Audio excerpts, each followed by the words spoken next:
Pakistan airports authority کے بڑے منصوبوں پر پیش رفت ملک کے ایئرپورٹس کی جدت کاری میں تیزی ہوابازی کا شعبہ زیادہ محفوظ اور قابل رسائی مستقبل کی طرف گامزن ہے۔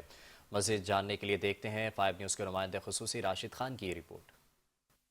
پاکستان ایئرپورٹس اتھارٹی کا کہنا ہے کہ ملک میں محفوظ اور جدید ہوابازی کے لیے مختلف اہم منصوبوں پر تیزی سے کام جاری ہے۔ اتھارٹی کے مطابق علامہ اقبال انٹرنیشنل ایئرپورٹ لاہور کی ٹرمینل توسیع ستمبر 2026 تک مکمل ہوگی، جبکہ کراچی کے جناح انٹرنیشنل ایئرپورٹ کی رن وے اپ گریڈیشن جنوری 2026 میں مکمل کی جائے گی۔ پاکستان ایئرپورٹس اتھارٹی ملک کے ہوابازی کے شعبے کو زیادہ محفوظ، مؤثر اور پائیدار بنانے کے لیے متعدد اہم منصوبوں پر کام کر رہی ہے۔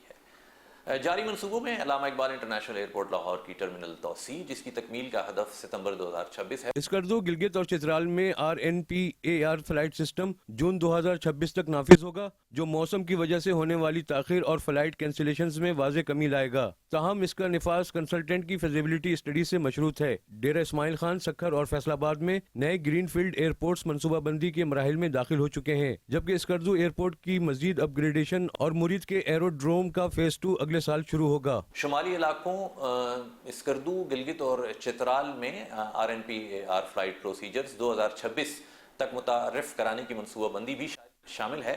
لاہور ایئرپورٹ کی فیز 2 توسیع اور کراچی ایئرپورٹ کی حتمی توسیع 2026 کے شیڈیول میں شامل ہیں۔ کراچی ایئرپورٹ پر نئے ایئر ٹریفک کنٹرول ٹاور اور ریسکیو فائر اسٹیشن کے لیے مقامات بھی منظور کر لیے گئے ہیں، جو ٹریفک مینجمنٹ اور سیکیورٹی کو مزید بہتر بنائیں گے۔ انٹرنیشنل ایئرپورٹ کراچی کے رن وے کی اپ گریڈیشن بھی جاری ہے، جس کو جنوری 2026 تک مکمل کر لیا جائے گا۔ پاکستان ایئرپورٹس اتھارٹی کا کہنا ہے کہ ان منصوبوں کے ذریعے ہوابازی کا شعبہ زیادہ محفوظ اور قابل رسائی مستقبل کی طرف بڑھ رہا ہے۔